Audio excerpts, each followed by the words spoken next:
Nesse vídeo eu vou te mostrar algo que eu não encontrei aqui no YouTube, que é por dentro de um interruptor de arco voltaico. Quero te mostrar as partes dele para que você entenda melhor como que ele funciona. Entender o funcionamento dos equipamentos é muito importante para instalar da maneira mais eficaz e principalmente para diagnosticar os problemas. Quando se tem um problema em um circuito que você não entende, precisa ficar mexendo por tentativa e erro que não é nada eficiente. Se você não sabe o que é um interruptor de arco, eu sugiro que assista esse vídeo que eu vou deixar aqui no card, onde eu apresentei esse equipamento. Então vamos para a desmontagem, mas antes eu te convido para se inscrever aqui no canal e ativar o sino de notificações caso goste desse tipo de conteúdo. Removendo esses dois parafusos aqui, eu já consigo tirar toda essa parte da direita aqui, que é o AFCI em si. Nós temos o disjuntor aqui também, nesse caso de 2 polos, e eu vou cortar todos os rebites aqui para que nós possamos conferir também esse disjuntor por dentro. Mas de momento então, aqui está o AFCI separado do disjuntor. Como eu falei, nós temos um disjuntor mesmo, e aqui do lado nós temos a abertura para que esse gatilho que vem do AFCI possa interromper o disjuntor também. Eu vou soltar aqui essas duas partes para deixar eles livres um do outro. Aí, deixar o disjuntor aqui de lado por enquanto, depois nós damos uma olhadinha nele. Repara só que nós temos uma técnica diferente aqui na ponta dos cabos, né? Um deles tem até um terminal aqui para evitar o desfilamento, mas o outro, ele não tem terminal, porém também não tem o perigo de acontecer o desfilamento do cabo, né? Ele é prensado. Reparem como ele é prensado no formato retangular. Achei muito interessante isso aqui. Nesse caso não precisa de terminal, né? O terminal serve para quê? Para evitar que o cabo flexível se solte, né? Ocorreu o desfilamento, né? Eu não sei como chamar de outra maneira que não assim. Ele não vai se abrir, né? Os filamentos dele não vão se abrir. E assim, sem abrir, eles vão garantir uma melhor conexão. Nesse caso aqui não tem um terminal em si, mas não tem como abrir também, né? Dessa maneira que ele é prensado aqui, não tem como abrir. Então fica muito bacana. A maneira é uma solução inteligente aqui para esse cabo. Então agora nós temos mais 4 parafusos aqui para poder conferir como é por dentro do FCI. Vamos lá, vamos abrir esses parafusos aqui. Eu acho que eu vou até cortar aqui esse vídeo nesse momento, enquanto eu abro os parafusos, e já vou também tirar os rebites aqui desse disjuntor. Bem, já estou com os rebites cortados aqui do disjuntor, também os parafusos removidos do FCI. Acho que eu vou começar pelo disjuntor, que é mais simples e mais rápido para poder mostrar. Nós temos 2 polos que são iguais nesse caso, né? Então não tem necessidade de mostrar os dois. Deixa eu abrir aqui esse disjuntor para poder mostrar o que tem por dentro. Aparentemente é um disjuntor comum, né? Nós temos o dissipador de arco voltaico. Um dissipador de arco. Temos o contato aqui do disjuntor que vai no barramento e próximo aqui do dissipador de arco também para poder atrair esse arco, né? Temos o flexível aqui que vai para o disparador magnético. Então daqui é a prova de que tem interruptor magnético nesse disjuntor, portanto interrupção por curto-circuito, né? Esse disparador magnético que é quem puxa esse contato para desarmar ele por curto-circuito. E nós temos aqui também um bimetálico, ó, reparem essa lâmina aqui, essa chapinha, é um bimetálico para poder disparar por sobrecarga. Então para quem perguntou aí nos outros vídeos, eu já tinha respondido, lógico, né? Mas agora é bom para nós podermos conferir visualmente também. Se faz proteção não só contra arco voltaico, que é essa parte aqui, né? Mas não só contra arco voltaico, mas também contra curto-circuito, graças ao disparador magnético, e também sobrecarga graças ao disparador térmico, aqui, graças a essa lâmina bimetálica que vai dar o gatilho aqui para poder disparar também. Então faz proteção curto-circuito, sobrecarga nesse caso 63 amperes, né? De momento nós temos a disponibilidade desse modelo. Se você tem uma corrente menor no seu quadro, você vai precisar manter o disjuntor geral. Se de repente for 63 amperes, dá para tirar o disjuntor geral e deixar só o AFCI. Aqui é o indicador, né? Tá verdinho que tá desligado. Se ligar, ixi, agora se eu ligar isso aqui desmontado assim, vai voar a peça para tudo que é lado. Deu certo, ó. Vermelho. Ele até nem arrumou o contato aqui porque tá tudo mole, né? Tudo frouxo aqui, mas enfim, tá funcionando. Não vai dar mais para usar, né? Por causa dos rebites cortados aqui, mas tá funcionando perfeitamente. Então agora vamos para a parte do AFCI mesmo. Nós temos botões aqui, provavelmente vão se desmontar a hora que eu tirar essa parte de cima, mas vamos lá. Tudo pela ciência. Ixi, já voou a peça já. Deixa eu ver como é que eu vou desmontar isso aqui. Ó, isso aqui, ó, a bobina, e tem uma lingueta que vai puxar uma chapinha aqui. Isso aqui com certeza, inclusive tá desse lado aqui onde tem o disparador, né? Onde tem o gatilho que vai desarmar lá no disjuntor, aqui no disjuntor. Com certeza isso aqui é a solenoide que faz puxar esse gatilho aqui, né? Ixi, já foi peça pro chão, né, inclusive.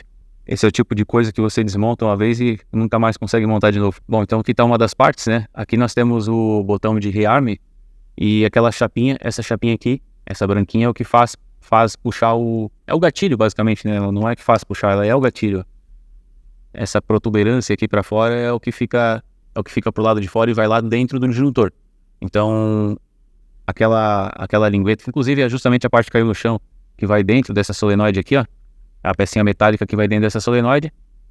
Então, quando ela recebe a alimentação, ela puxa essa chapinha branca aqui, dispara o disjuntor e mecanicamente existe uma travinha aqui que vai acoplada nesse botão aqui. Mecanicamente isso aqui, não sei como é que vai montado só, mas enfim, isso aqui impede que o FCI seja rearmado antes de apertar esse botão. Então esse botão é um reset e ele é mecânico. Então aperta esse botão, libera essa chapinha para ela voltar para a posição dela e você consegue rearmar o FCI. Então é bem bacana, é mecânico, é algo simples, né? E precisa ser para redução de custo, né? O FCI é um equipamento relativamente barato, mas só é assim porque tem essas... O disjuntor é um equipamento muito barato, né? Então você reaproveitar um disjuntor é interessante pelo motivo da proteção contra curto-circuito e sobrecarga, e por ser barato você consegue um interruptor, então também, e usando o gatilho aqui, usando esse acionamento aqui, você consegue fazer a interrupção. Então é muito bacana, né? Você tem um baixo custo, tem proteção contra curto-circuito, sobrecarga, e o formato também do disjuntor para caber nos mesmos quadros, né? Não precisar de um quadro diferente só para isso aqui, seria inviável, né? Assim já é difícil por conta do tamanho, né? Nós temos vários equipamentos aí para ligar no quadro, então já é difícil dessa maneira. Imagina se tivesse um formato diferente. Eu vou desmontar mais algumas partes aqui, isso aqui é tudo modular, ó. Então essa bobina aqui eu já falei dela, né? Que é a bobina que faz disparar de fato. Isso aqui, ó, é o botão de teste. Ele tem um encaixezinho, nessa primeira parte aqui, tem um encaixezinho que fica...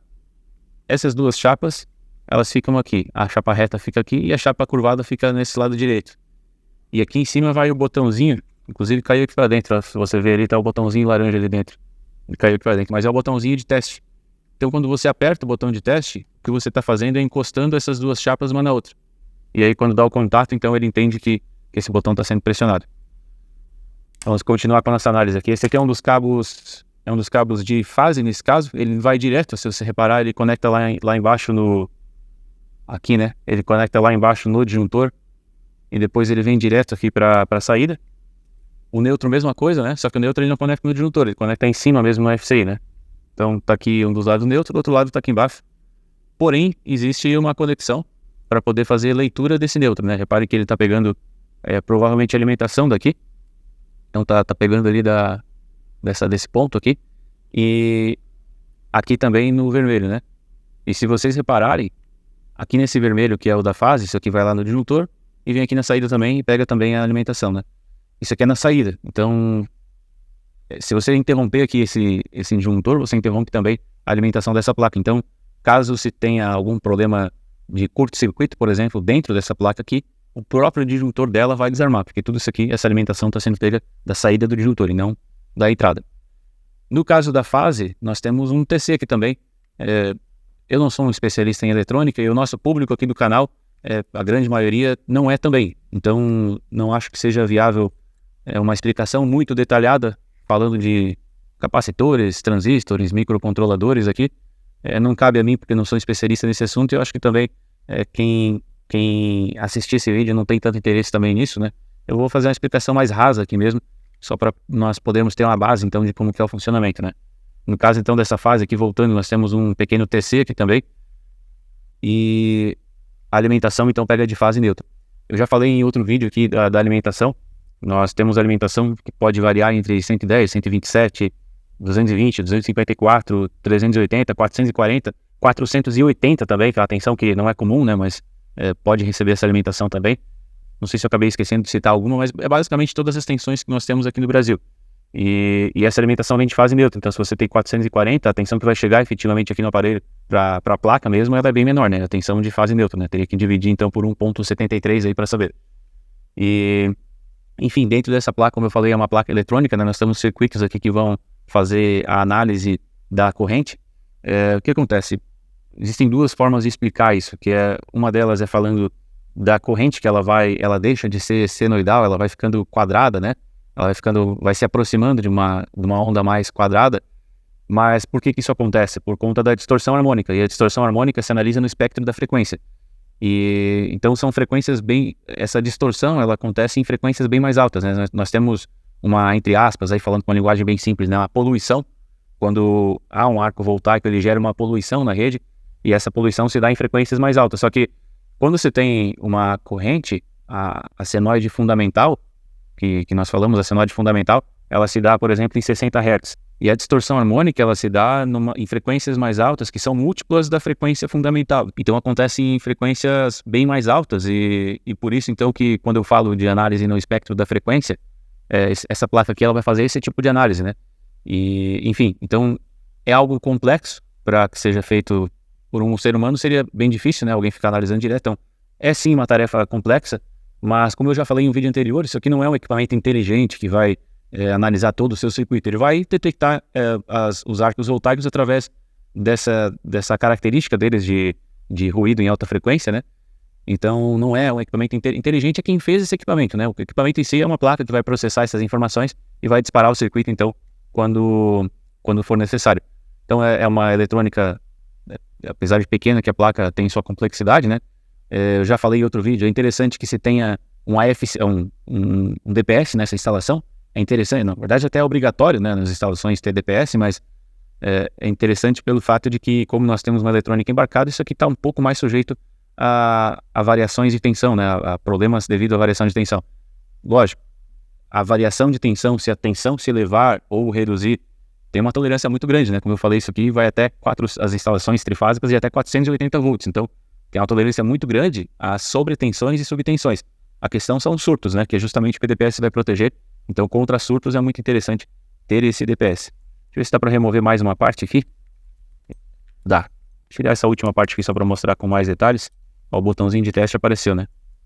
Tá aqui o T de teste. Enfim, essa placa tá presa aqui, ou não? Vamos ver. Essa aqui inclusive é removível, ó. Aqui nós temos mais uma parte Deixa eu ver para focar aqui mais uma parte da placa.